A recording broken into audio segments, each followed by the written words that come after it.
Jung-hoon is excited to return from abroad. But what was waiting for him was not his girlfriend coming to pick him up. It was the news that she died in a car accident. He looked at his girlfriend's remains. Excruciatingly painful. 6 years have passed in the blink of an eye. Jung-hoon gradually got rid of the suffering. Put on a mask, start taking over dad's company. He is also about to be engaged to Se-yeon as his family wishes. One day Jung-hoon still went to work as usual. Suddenly saw his 6-year lost girlfriend. He hurriedly got out of the car to chase In-soo. Searched around but couldn't find it. In-soo also turned her head to look as if she was spiritually connected. She felt like she heard a familiar call. Although In-soo could not be found. But Jung-hoon was sure that he was not mistaken just now. In-soo is definitely still alive. The heart that has been cold for many years begins to burn with hope. So he told his subordinates to find a girl named In-soo. But he doesn't know the woman he longs for day and night.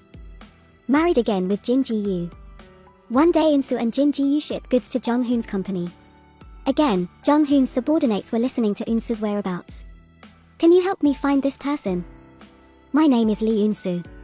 After Jin Ji-yu heard it, he was extremely nervous. Forgot to take the lunchbox money. Pulling In-soo hastily left. Walking on the corridor, I often encountered Jung-hoon coming. Time to meet. In-soo's hairpin suddenly fell to the ground. When In-soo lowered her head to look for the hairpin, the two passed each other. Jin Ji-yu thinks that he shouldn't stay here long. He hurriedly pulled In-soo away. Jung-hoon listens to their conversation.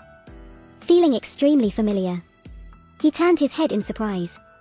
But unexpectedly, the two were gone. Jung-hoon looked at the hairpin that fell on the ground. And picked up the hairpin. Jin Ji-yu came home feeling very insecure.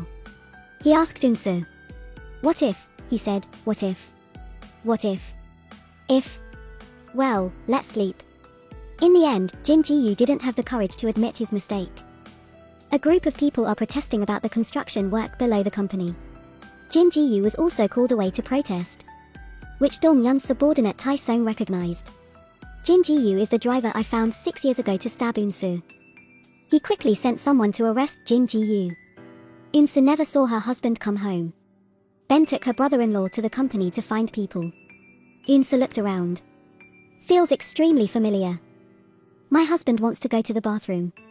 She accidentally said where the toilet is. My husband is very surprised. Ask if In-soo has been here before. Ah, no, this is my first time here. But how do you know where the toilet is? So do. When In-soo was standing dumbfounded on the spot, Jung-hoon discovered her.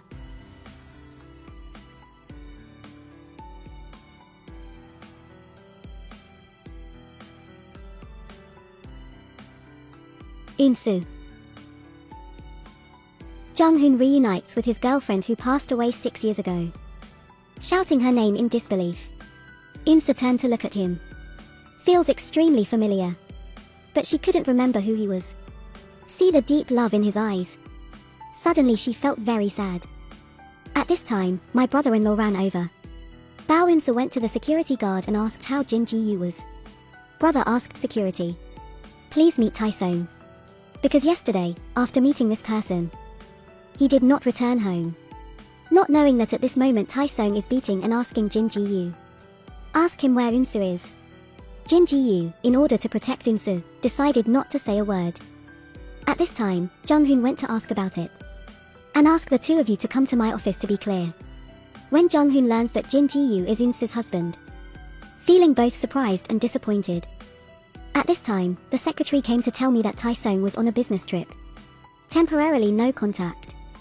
Jung-hoon expressed that when there is news, he will inform them. So my brother-in-law gave me his contact method.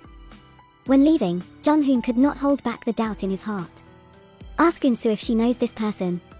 Wait. Probably. Do you know a girl named Lee In-soo? Lee In-soo. That's right. Lee In-soo. No, I'm not familiar. Really? Jung-hoon calmed down, finding it more and more difficult to believe.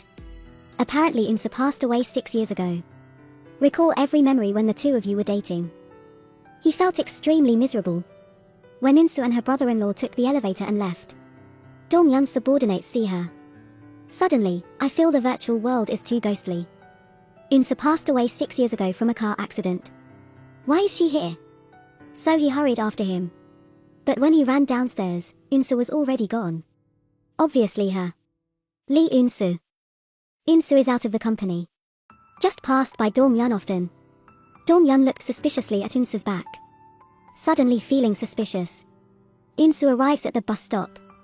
Seeing the bench next to the station suddenly felt suspicious. Obviously this is my first time here. Why does it feel so familiar?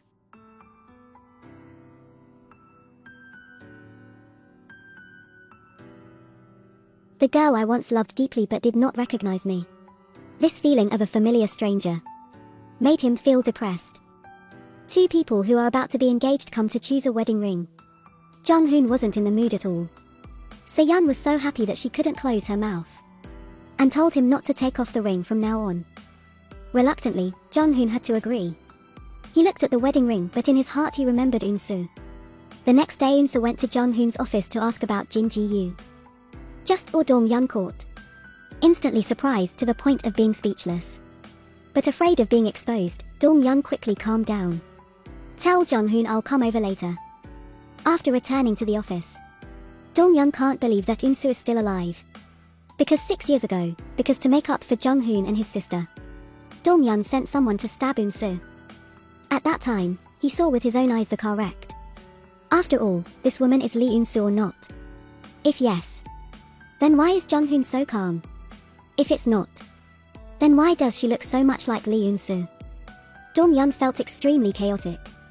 A moment later, Jung-hoon called Tae-sung to explain to Unsu. When chatting, Tae-sung learned that this woman is Jin-gu's wife. Tae-sung understood immediately. It turned out that Jin Ji-yu hid her next to him. No wonder I asked him how he didn't answer. Unsu said that Jin Ji-yu would never know his whereabouts after meeting him. Tae-sung lied that yesterday after they greeted each other, Jin Ji-yu has already left, and asked Unsu's contact method to make it easier to catch her later. Jung-hoon knows Tae-sung is Dong-yun's subordinate, so he paid more attention. Give Jin-gu's brother's phone to him. After Tae-sung left, he instructed his subordinates. Before he returns, Jin Ji-yu must be watched carefully. But the subordinates don't take it seriously. Jin Ji-yu took advantage of the time when they weren't paying attention to untie the rope. Give them a kick, then run away. On this side, Jung-hoon answered the hairpin he picked up for Unsu. When Unsu wears a hairpin, Jung-hoon saw the scar on her wrist. Ask her when did this scar come from. Unsu said she didn't know either. Seeing Jung-hoon looking at me affectionately, she panicked, grabbed her bag and headed home. Jung-hoon couldn't believe it was such a coincidence. When he taught Unsu to ride a bicycle, hit by another bike. When taking her to the hospital, she stitched up the wound. So since then there is a scar on the wrist. The doctor said it would leave a scar. What should I do with such a beautiful hand that leaves a scar? Bear alone. I have to let you take responsibility for my whole life. What? What should I do with such an ugly scar on my wrist? He just had to take responsibility. Whole life. When Unsu left the company, the former colleague saw her and was shocked. Just now I saw Lee Unsu. What did she say? How can I meet someone who has passed away? That's why I said I met a ghost. What? There are no ghosts in the daytime. Goosebumps all over. Looks like I'm hallucinating. Not. I've been possessed by a ghost. What to do, what to do?